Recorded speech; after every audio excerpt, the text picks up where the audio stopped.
গত কয়েক দিনের ঘন ঘন বৃষ্টিপাতের ফলে সুনাই নদীর পাড়ে রবিশস্য ক্ষেতের বরবাদ হচ্ছে। বিশেষ করে রবিশস্য ক্ষেত কৃষকরা করতে পারছেন না। রবিশস্যের মরশুম চলে যাচ্ছে বা আসছে, কিন্তু মরশুমের এই যে মূলার শাক, লাইয়ের শাক, আরও বিভিন্ন ধরনের ওলকপি, ফুলকপি, বাঁধাকপি, বিভিন্ন ধরনের রবিশস্যর বিভিন্ন ফসল কৃষকরা বীজ বপন করতেও পারছেন না। বীজ বপন করে বীজগুলার গাছ সঠিকভাবে উৎপাদন হচ্ছে না। বিশেষ করে খুব চিন্তার মধ্যে আছেন। বিশেষ করে আমাদের অসম রাজ্যের কাছাড় জেলার সুনাই নদীর পাড়ের বিশেষ করে এই রবিশস্যের ক্ষেত করনেওয়ালা কৃষক যারা, তাদের অনেক অসুবিধার সম্মুখীন হতে হচ্ছে।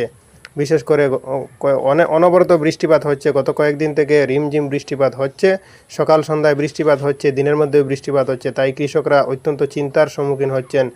তারা ভবিষ্যতে তাদের সংসার চালানো কঠিন হয়ে পড়বে। বিশেষ করে ক্ষেত কৃষির উপর অনেক পরিবারের জীবন জীবিকা নির্ভরশীল। তাই আমি মহান আল্লাহ পাকের কাছে প্রার্থনা করছি যেন অতি শীঘ্র বৃষ্টি বন্ধ করুন।